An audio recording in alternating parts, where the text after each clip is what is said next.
My name is Ethan Miller, and I used to work nights as a facilities technician at a hospital in Des Moines, Iowa.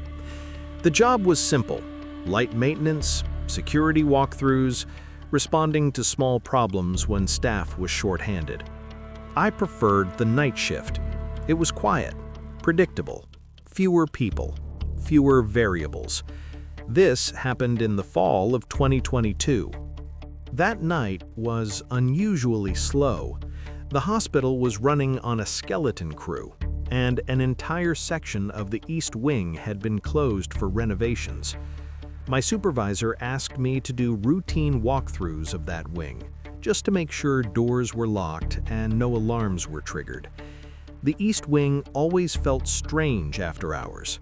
Not in a dramatic way, just empty. Dim lights, closed patient rooms, ceiling panels missing from construction. Still, I had walked it many times before. My first walkthrough was normal. Everything was secured, emergency lights were working, the temperature felt consistent. I went back to the maintenance office. Around 1:40 a.m., I got another radio call. Housekeeping had missed a supply room near the end of the closed wing. They needed blankets restocked. I grabbed a cart and headed back down. The supply room was small and windowless, metal shelves stacked high with folded linens. While pulling blankets from the top shelf, I heard something roll across the tile in the hallway. Slow, uneven, like a wheelchair. That stopped me immediately. The wing was closed.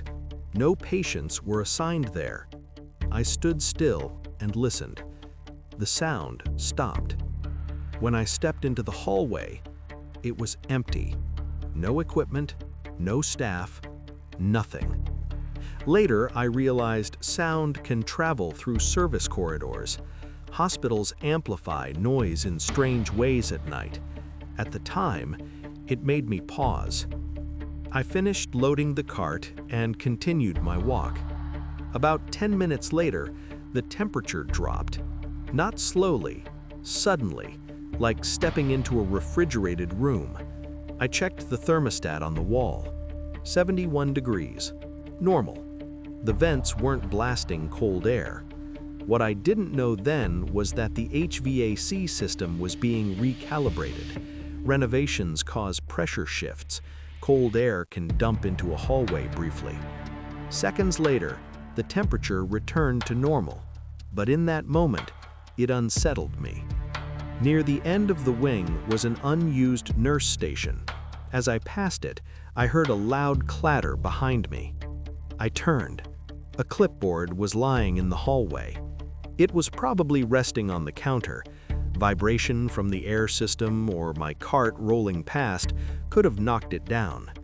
But in the silence of that wing, it sounded much louder than it should have. I put it back on the counter and kept moving, now more alert than afraid.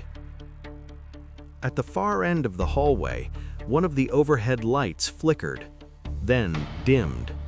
In the uneven light, I noticed something near one of the doorways. A tall shape. I stopped. It didn't move. When my eyes adjusted, I realized what it was. A door left partly open, equipment stacked inside the room, shadows bending around the flickering light. The brain is very good at filling in gaps, especially when you're tired. Still, when I shifted my angle slightly, the shape seemed to change, and my adrenaline spiked. That was when I decided I was done for the night. I didn't run, I didn't panic. I walked back the way I came, finished my paperwork early, and radioed in that I wasn't feeling well. They let me leave, no questions asked. On the drive home, I replayed everything. The sound, the cold air, the clipboard, the shadow. Away from the hospital, the explanations were obvious. HVAC fluctuations, sound traveling through corridors, faulty lighting, fatigue, isolation. Nothing like that ever happened again.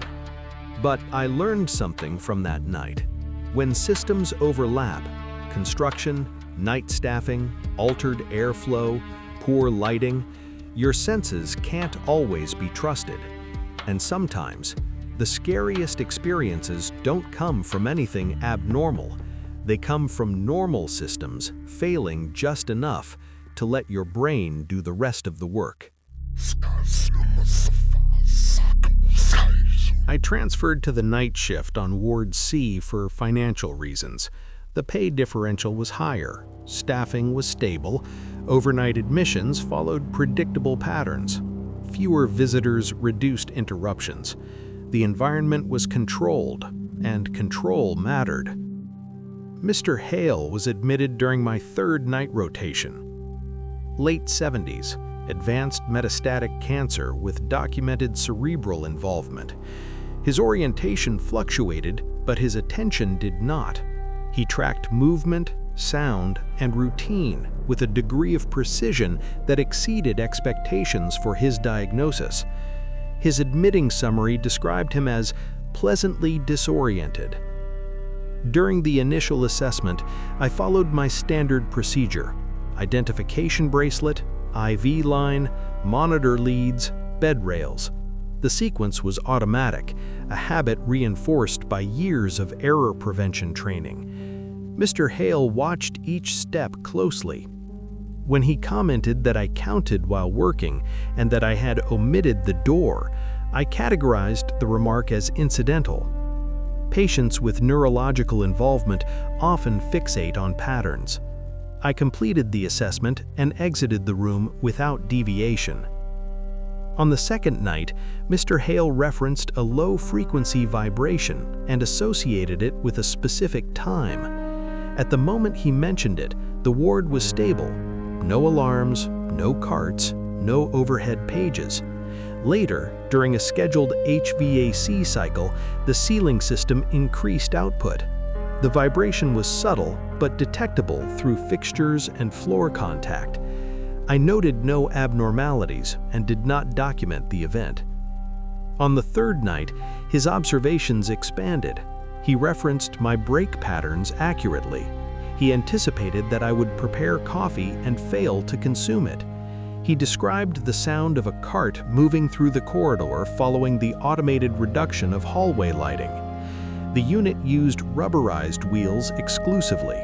No transport was scheduled, no deliveries were logged. When the lights dimmed, the sound occurred anyway. It was not loud, it was consistent, a dry scraping that moved steadily down the corridor without acceleration or variation. No accompanying footsteps, no shadows. Visual inspection revealed an empty hallway. I updated the chart to reflect progression of confusion and notified the charge nurse. The assessment remained unchanged. I was advised that prolonged night work increases susceptibility to suggestion and pattern association. On the fourth night, Mr. Hale no longer described isolated observations. He described a routine. First, an environmental shift, then mechanical movement, then an inspection. The inspection, he indicated, was not performed by staff. He identified a fixed location in the room from which this inspection occurred. I realized upon review of my own behavior that I consistently avoided directing my gaze toward that corner. My focus remained on monitors, charting surfaces, and the patient's face. This avoidance was not intentional, it was habitual. That night, I altered my assessment routine. I added an additional reference point to disrupt the pattern. The deviation introduced an immediate sense of procedural error. There was no policy justification for the discomfort, but it persisted. Later in the shift, I registered the sound of footsteps stopping outside Mr. Hale's room. There was no preceding approach, no echo, no variation in pace. No shadow appeared beneath the door. Upon entry, the patient was awake and oriented toward the corner previously identified. He indicated that the routine had been disrupted. I classified the behavior as hallucinatory and entered a request for evaluation related to agitation. No response occurred. Mr. Hale experienced cardiac arrest shortly before morning rounds on the 5th night. The event was anticipated, given disease progression.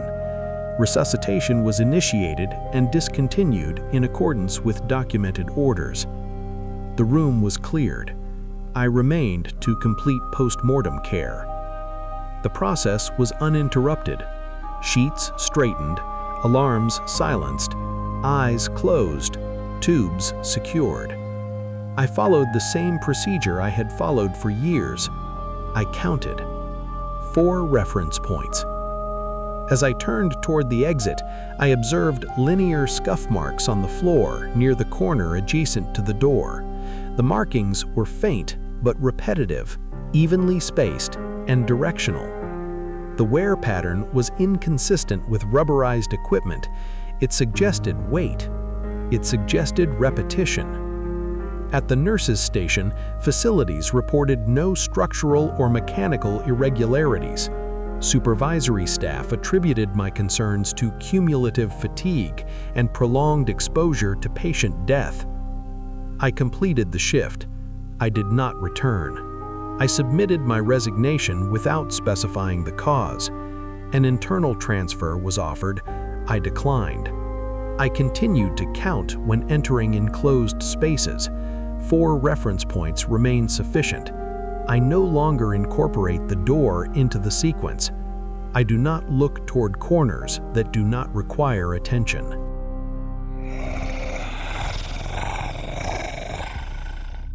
I started my first graveyard shift at Mercy Hospital in Portland, Oregon, a little over a month ago. I'm a CNA, new to the hospital, and assigned to Ward 7, a mix of telemetry patients and post-op cases. The orientation was brief, and the night team was small, so I was basically thrown right into the flow of things. At first, the night was quiet, uneventful. I went through the routine, checking vitals, administering meds, restocking supplies, and making rounds. Everything followed its usual rhythm. That's when I first noticed Mr. Whitman, a man in his late 60s recovering from hip replacement surgery. He was sitting upright in bed, staring at the corner of the room. His eyes were fixed, unblinking, and there was a tension in his posture that made the air feel heavier. Over the next few hours, I kept observing him. He never looked at me directly, only toward that corner. The rest of the ward carried on with its usual quiet hum. Nurses moved between rooms, machines beeped, monitors glowed, and the fluorescent lights flickered faintly overhead. But Mr. Whitman remained still, attentive to something I couldn't see. As the shift continued, subtle things began to register. Nothing obvious, nothing concrete.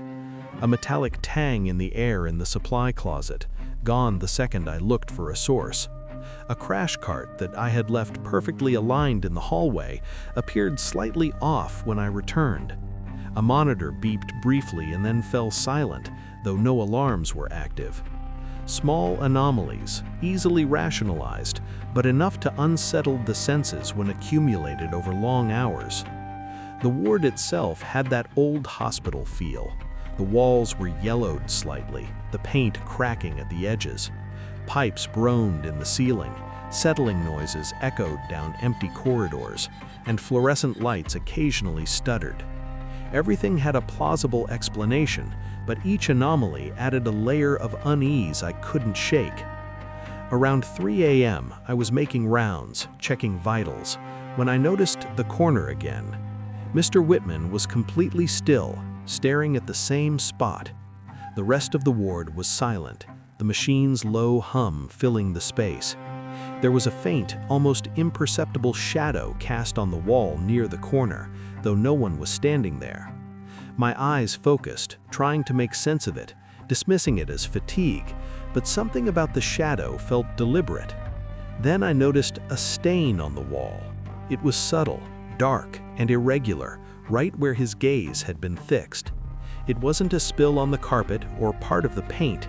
It had depth, texture, a slight shine in the fluorescent light. The metallic tang in the air returned, stronger this time, pressing against the back of my throat and making my stomach tighten. I stepped closer, checking the hallway and the room. No one was there. The night staff were on the opposite side of the ward. The stain seemed to have appeared precisely in the corner where he had been staring, perfectly matching the attention he had given it. I finished the rest of my rounds mechanically, hyper-aware of every small sound. A floorboard creaked somewhere behind me. A monitor beeped unexpectedly, though no patient was alarmed. The smell lingered, faint, metallic, yet unmistakable. Every rational explanation felt thin, unconvincing. By the end of the shift, nothing else happened. The hospital settled into its early morning quiet. The fluorescent lights hummed in a low resonance, the air handlers kicked on and off, and the ward seemed to hold its breath. I didn't sleep at all that day. I quit a week later. I turned in my resignation without giving a reason. When I mentioned Ward 7 to coworkers in passing, I got strange looks, almost like a warning. One of the day nurses eventually shared a detail I wish I hadn't asked about. Years before, a patient had died in the exact same bed. He was found alone, sitting upright, staring at the same corner. Officially, it was a heart failure, sudden and unremarkable. Unofficially, staff whispered about how the patient had remained completely still, frozen in attention, until he was discovered. The walls had been repainted, the carpet replaced, but some said traces never fully disappeared. I haven't returned to Mercy Hospital since. Sometimes, late at night when the house is silent, I can still catch the faint metallic smell, and I find myself staring at corners just for a second, wondering if someone or something is still waiting there.